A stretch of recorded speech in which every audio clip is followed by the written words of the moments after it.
In this segment, I'll show you how finite state machines are used as control units in systems that actually process some data.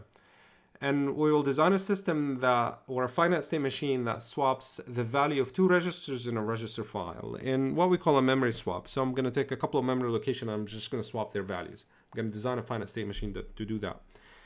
Okay, so we're going to do it with a register file, but before I start with the details of everything, let me just walk you through a little bit of what a register file is. So whenever we introduced flip-flops, I told you, like, okay, you put flip-flop together, you strap them together, you're going to get a register. So a register is just a fancy term to call a bunch of flip-flops, more or less. So if you put a few registers together, we're just going to call it a register file. Of course, there are several technologies to construct a register file. For example, there's RAM, ROM, and maybe actual registers. So what I'm saying in here is a register file does not have to have actual physical register in each row. It can be constructed with different memory units or different technologies. But the details for this part are not important, and how you implement the register file is not important.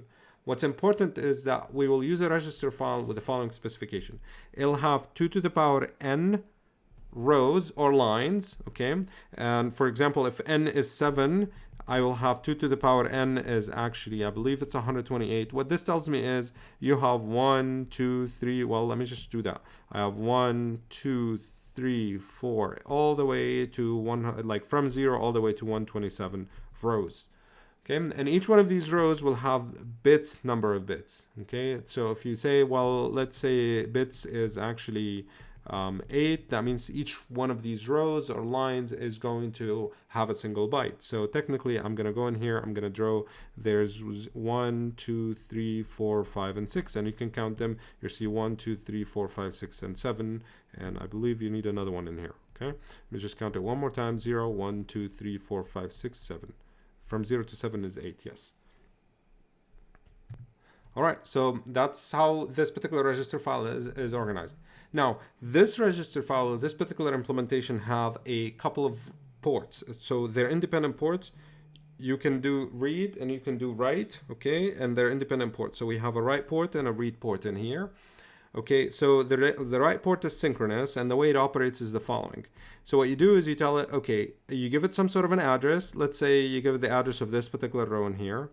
And you tell it, okay, here's the data I want to write. Let's assume that you want to write 5 into this address. Let me just do that in red so that it's clear.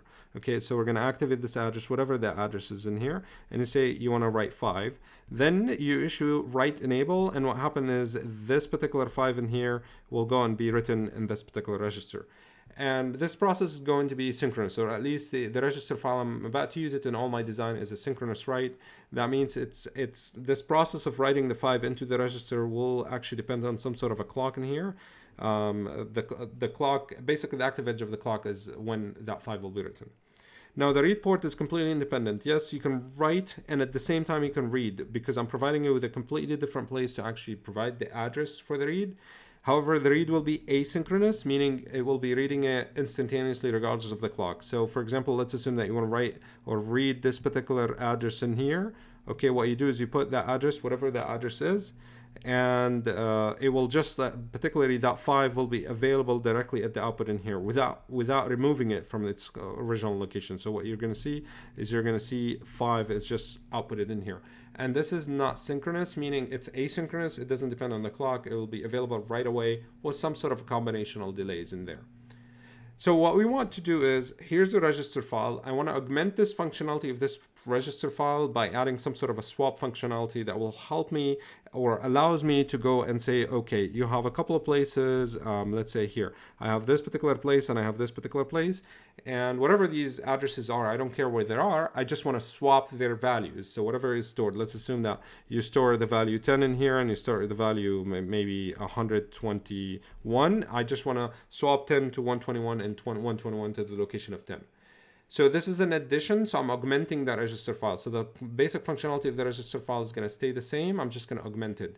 And the way I'm going to do it is I'm going to design some sort of a circuitry, and I'm going to let the finite state machine orchestrate all the processes needed to actually do this here. So how do I swap? Just in short, let's say like before we actually start with the design, because this is how I actually started with the design. I said, okay, well, let me just call this A and let me just call this B. What I need to do is let's say I want to store the value of A somewhere, okay? Let's say I'm gonna say, okay, store whatever is actually stored in A. This is actually from C. I'm dereferencing it like pointers. But anyway, this is not C and there are no pointers in here. But whatever is stored in A, I need to store it somewhere. And let's store it in, let's say in location 0x00. And this is a design choice. You can store it wherever you want. You can even create an external extra register to actually store it in. But why would I? I already have like 128 of them, or 2 to the power n of them. So I'm just going to do that. Okay, so I'm going to store the value of A in here. This one here, I'm just going to take it and store it in 0. I'm just going to copy it there. That's the first step in actually the process. And then since this 10 now, or whatever value it is there, is actually stored and saved, I can actually copy whatever value is stored in B into A. So what I'm going to do is I'm going to say, well, copy the value that is stored in B into whatever is the address of A is. And that's what we can do. So now whatever this is here, I'm telling you, well, take the 121, the one that is in here, and go to the address of A, which is here, and just store the 121. So technically you overwrote that 10, but you already have it stored in location 0, so that's fine. So the last step in here is actually, because it doesn't fit anymore, okay, so the last step in here is, copy whatever you stored in location I believe 00, okay, copy it into the address of B. So what I'm saying is whatever you stored, which was the original value of A, which is 10, just copy it to the actual address of B, and at that point you have swapped. So this is how a swap functionality works. You might have seen it in a basic programming course. So these are the basic ways we can actually swap values. So let's see how we can do this in circuit. So I went ahead and I designed a circuit, the one in here. And what I did is I put a register file, and I made sure that that particular register file, the basic functionality of the register file has to be the same. So in addition to these steps that I just created, let me just paste them in here so that we can see them. So in addition to these steps to do the swapping, I needed to make sure that I also have some sort of I called it an idle state. In this particular case, in an idle state, the basic functionality of a register file is still preserved. And what you can see in here is I spent actually some time to design this particular circuit, and I designed it around this idea. So I took a register file that I already have. I made sure I understand the basic functionality of what the addresses do and the data do and the write enable. And I said, okay, I need some sort of a system that in idle state works exactly as intended. There's nothing else. But then if I want to swap a couple places, I just need to go through some sort of like an orchestration of or a procedural way of, or a bunch of steps that actually does like these 3 different things in here. I knew that I needed to use a finite state machine to go through them, but what I needed to do is I needed to design some sort of a logic circuit around the register file, and then the finite state machine will be the brain that will control and tell which part should go first and which one should go next. So this is what you see in here. I'm going to walk you through this design in here. I spent some time on it. Again, all I did is I said like, okay, I have these. I kept them in front of me and I kept changing the design until I actually came up with this. And what I did is I said, okay, first of all, I need to make sure that I understand what signals are exposed to the outside world. So I knew that I needed a write enable, and I knew that I needed a data write, data read, and the address read and the address write. You see them all over the place in here because I cleaned up the figure after the fact, okay, after I actually did it on paper. But anyway, I made sure that I needed these because they are the basic functionality of the register file. Okay, so I wrote them on the side, and then I said, okay, if I'm swapping a couple of places, I'm swapping a couple of addresses, I needed to provide address A and the address of B. And what I needed to know is I needed to figure out, like, well, if I'm in idle state or in a swap state. So what I needed to do is maybe an external signal, and I called it swap. And the minute that swap is actually asserted, actually the swapping happens. And so I exposed these in here. So I wrote these on the side, and then I said, okay. So what I knew is I needed some sort of finite state machine, and that finite state machine will be the one reading the swap. And once it reads that there's a swap that happens, it should go through these 3 different steps in here. Other than that, if swap did not happen or I didn't read it, it'll have to go through the idle. So the finite state machine in here, which you see in red, is the one that is controlling these particular steps. So let's see what these circuits do. Again, I'm going to start with the idle. So what I said is, okay, in an idle state, and I'm going to say, okay, in an idle state, I need the address R, the address W, all of them to be exposed to the outside world and working as is. So what I said is, I said, okay, obviously there's a bunch of addresses coming to the address R and there's a bunch of addresses coming to the address read. So probably I need some multiplexers, and that's what I did. I placed a bunch of multiplexers and I said, okay, in positions or if the selector is 0 or in state 0, I'm just going to be in the idle state in here, which means that the address R will be directly connected to address R and the address right will be connected directly to address right, and that's pretty much it. And then I said, okay, now this is if there's no swapping. And of course, this is external, directly exposed, and the data write. It just happened to be, there's a couple multiplexer. Whenever, like, I only created them when I needed to actually start the swapping. So I said, okay, well, I exposed the addresses in here. I knew that, like, to distinguish between address A and the address is that's the case. And then I said, okay, let's assume that that finite state machine controller got a swap. So what I needed to do is I needed to go through different steps, step 1, 2, and 3. And I was like, okay, in step 1, what I needed to do is I say whatever was in A. So I need to read whatever is stored in A. Okay, so I need to kind of like in C terms, these are dereference A, and store it in some sort of a location. And we decided that's 0, 0. So what I needed to do is I said, okay, in 1 in here, you can see that I'm going to read address A. So I put the address of A into the read position. Again, I'm trying to read whatever is stored in location A. And now that will be available at data R. What do I need to do with this data? Well, I need to store it in location 0, 0. So what I did is I said, okay, let's do this 0, 0 in here. And then in here, I'm going to have 0, 0. So technically, that will be address of A, and that will be 0x00. This is basically hex address or something for 0, 0. Okay, so I put it in there, and then I said, okay, well, whatever is stored in A is now outputted in here. And what I needed to do is I need to actually take it and now write it into the data R. And so what I knew is I need to have some sort of a feedback between the data read and the data write. So I actually went ahead and I actually created some loop that way without the multiplexer at the beginning. I put like some sort of a tri-state buffer or something like. I put a bunch of things. At the beginning, I just put like an arrow, but then I realized, well, I'll have a conflict if something is coming from the external world. And eventually I settled down on using some sort of a multiplexer. So because if I just feed it back directly, I won't have the functionality or data write to the outside world. So what I said is I said, okay, let's put a multiplexer in here. That multiplexer, it's either give me something from the outside world or the feedback from the read data. And in this particular situation, for example, I need whatever is stored in A, so the internal read data should be stored in the location 0. And as you will see shortly, actually we need that particular functionality in the other copies too, okay, or the other steps. And then I said, okay, what we needed to do next, like now I have my data read in here with the functionality of the selector. Again, these signals, I didn't care about what they are at the point. I cared about it at the very end when I designed the finite state machine. I just knew that the finite state machine is the one that will be controlling them. Okay.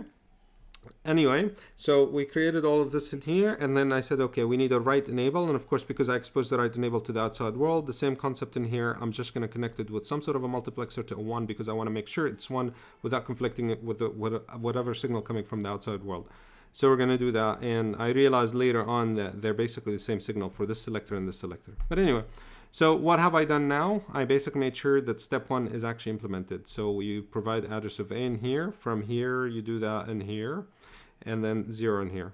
And of course, we have address A and address B and swap are extra inputs. So whatever you see in green in here are inputs, or like they're the inputs and output of the whole system.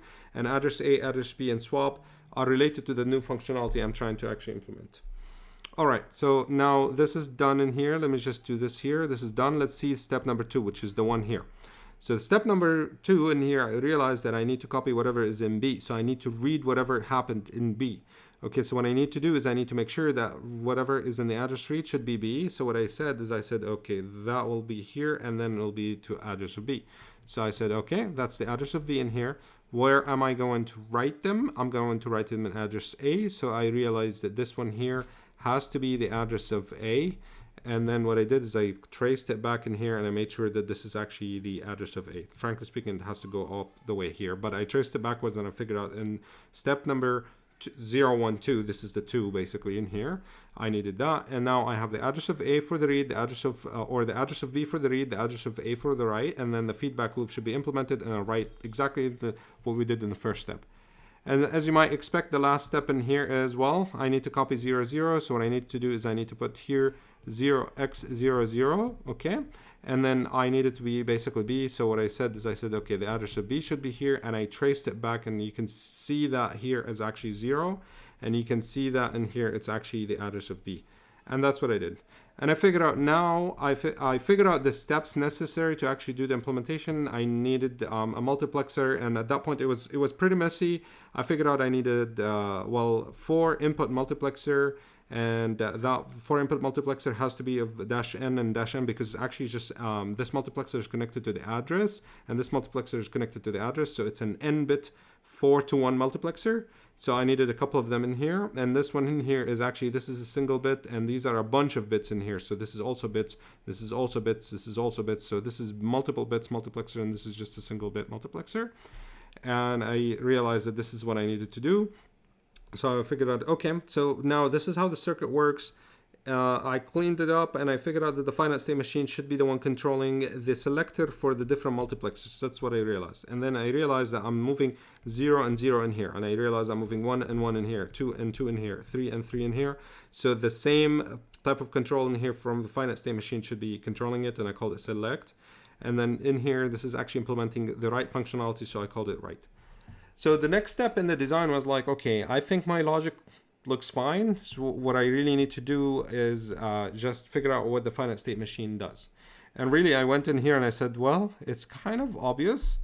Well, I have 1, 2, 3, 4, maybe 4 states, and I just go through them one by one. They're in the sequence. So let's do that. So what I said is I said, okay, let's do 1 in here, 1 in here, 1 in here, and 1 in here. I called it S0, S1, S2, and S3. Okay, and these actually will be associated with these particular ones. So this is, let me just write them in here. So that became S0, this became S1, this became S2, and this became S3. And I just said, okay, well, how do I move between S0 and S1? Well, it depends on the swap signal, the one here. Okay, so if swap is not asserted, so I said swap is not asserted. Okay, if it's not asserted, I need to stay in the idle state. But once you actually click swap, I'm just going to have to go through the different steps, the different 1, 2, and 3. Once you issue a swap, you have to go through all of them because you're swapping them. Other than that, you're going to break something or you're going to lose some data. So swap will actually move in here. And frankly speaking, the rest of them this will move to the next one, this will move to the next one. And then after you're done, you actually go in here. And that's basically the finite state machine in terms of movement, not in terms of outputs. I haven't decided what the outputs should be and whatnot. Okay, so I figured out, all right, so really that finite state machine should take one input, then that's swap, and I used it just for state 0 and state 1, state 2, state 3. I don't care what swap is. I have to go through them one by one. And that's how I implemented it. Now, what needed to be done is actually figuring out what the selector is. And as it turns out, well, for 0 in here, and I decided to do more machines. So for the state number 0, which is the idle, I figured out that this is a 0 and this should be 0. For state number 1, I decided that this should be 1 and this should be 1. For state number 2, I decided that this should be 2, this should be 2. For state number 3, this should be 3 and this should be 3. And as it turns out, actually, that selector is just a state. So select is 0, 0, and then select, it was 0, 1, and then select, it's 1, 0, and then select is 1, 1. And okay, so that's the first output. So what happened to the next output? Well, the next output in here, well, that's the output W. It was W equals 0 in here because I just need, if you think about that selector in here, you have to have like that write enable or write enable, and you have the data write from the outside world. Other than that, you actually need it in the next 1, 2, and 3 steps. You want it from here. So all you have to do is just say W equals 1, W equals 1, and W equals 1. And that's the finite state machine that we have in here. So I spent a lot of time explaining this, and frankly speaking, I spent a lot of time actually designing it. The rest of it and writing it into code was the simplest part that I needed to do. So let me go to Vivado and show you that code.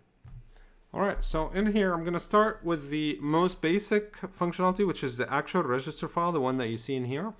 So you might have implemented it in a different way. The implementation here really doesn't matter. What matters is like the specification. I'm following exact specification. So you see, I have the input clock and I have the input write enable, the couple of addresses, the address write and the address read, and the data write and the data read. And they're basically, you can think about address width as n, and you can think about data width as bits, okay? But they are more meaningful names. But anyway, so what I decided to do is I'm using memory in here. I know that you might not have seen memory yet. We're going to cover it in a later video. Again, the implementation of the register file itself is not important, but for the sake of simplicity, I decided to use memory so that I can spend more time on the finite state machines and the actual logic outside.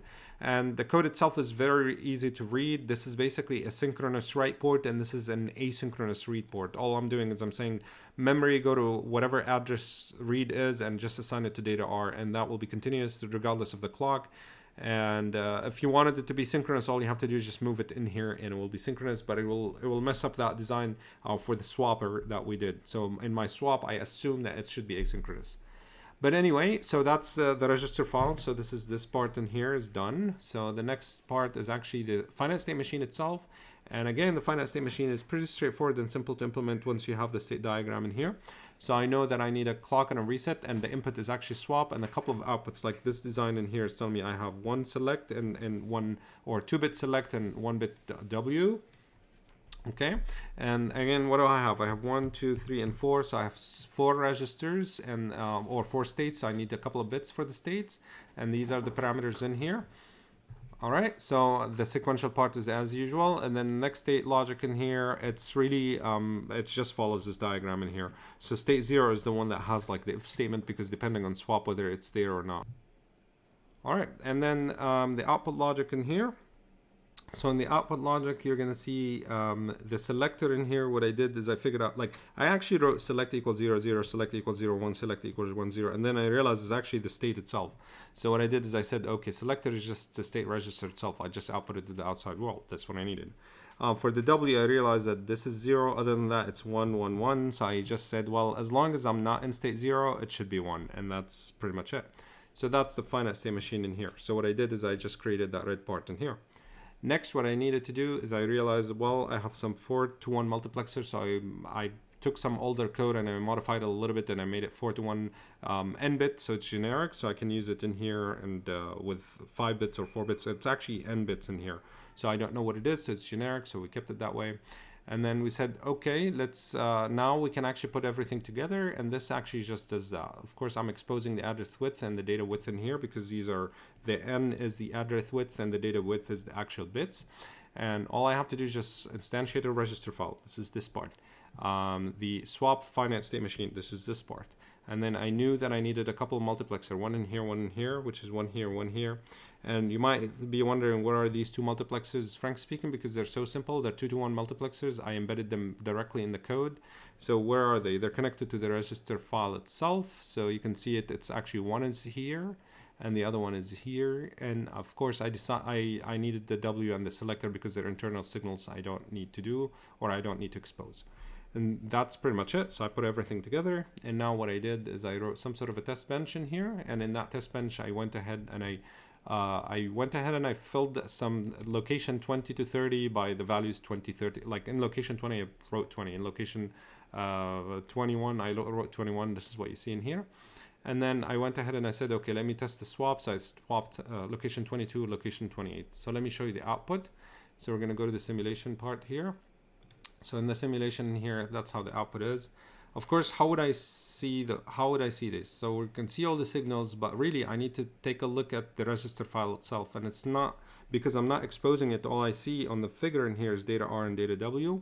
So what we need to do is I need to go to scope, I need to go to objects, and I need to say, okay, so this is the swap. Inside it, there's a unit under test, and inside unit under test, there's a register file, and inside it, there's actually a memory.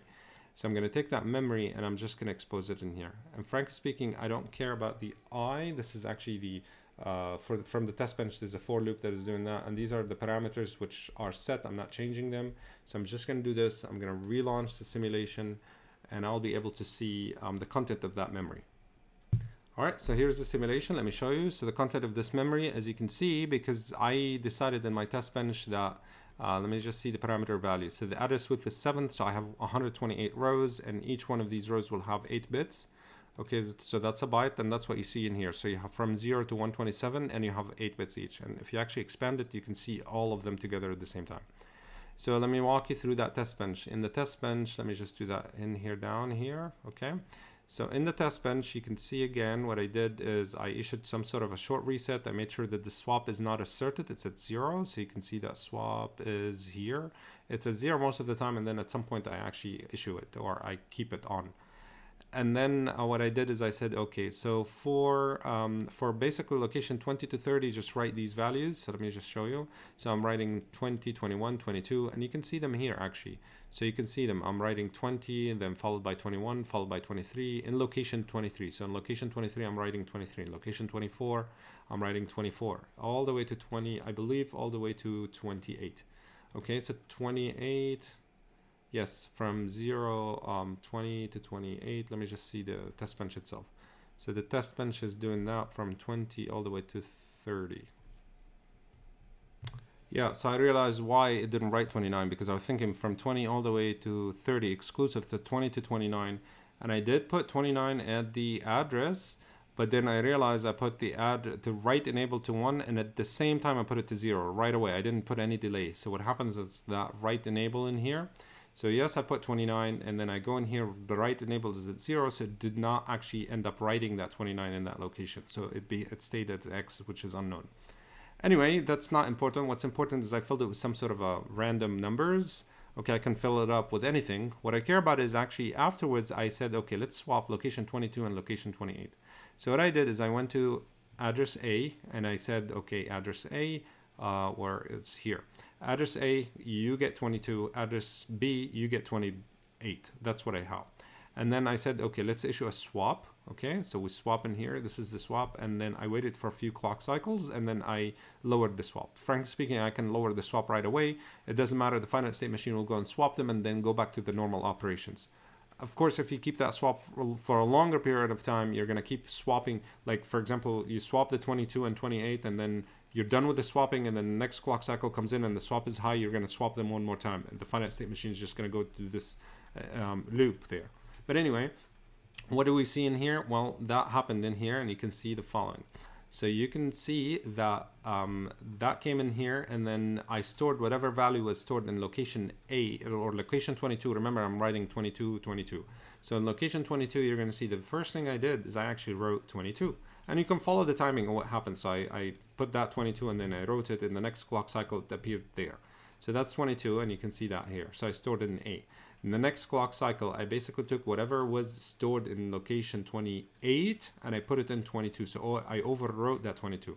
So technically, if you think about it, at this particular point, you have location 22 has 28, and location 28 has 28. So what I did is I overwrote that 22, but fret not, because what I have is I have like 22 stored in location 0. And then the last step is actually here, which is basically going from location 0 to 22, and I just swap them. So at the very end, you're going to read it. It's 20, 21, and then followed by 28, not 22 in here. That's basically, remember, this is with time, and it's showing you how it's changing with time. So the swap functionality actually works. Before I end here, I just want to re-emphasize that when I developed this code, I had a few bugs in here and there, and the way I actually debugged it is I went to the test bench, and I just added a few signals without actually needing to change my code. So I went in here in scope, and then in unit under test, for example, and then in the register file, and then I realized I just want to make sure that the data read, for example, that the data write is actually proper. So I went in there and I just added it. And then I realized that I already have a data R, and I have a data R in here, but these are different. One of them is actually from the diagram. This is actually the one exposed to the outside world. This is right at the register file. And remember, this actually passes through a multiplexer and whatnot.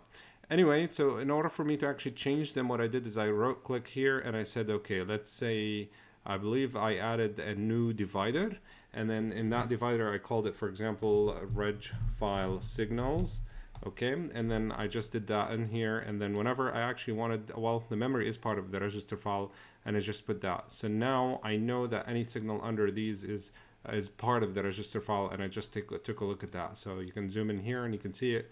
It's just clear, like anything under it is part of the register file.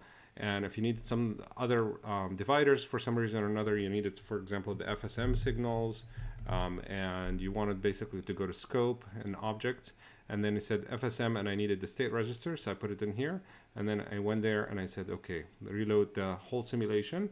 It does that, and you'll see in a second how it actually the output is. And here's the output, and I know that this state register is part of the state, so and you can see it 1, 2, 3, and 0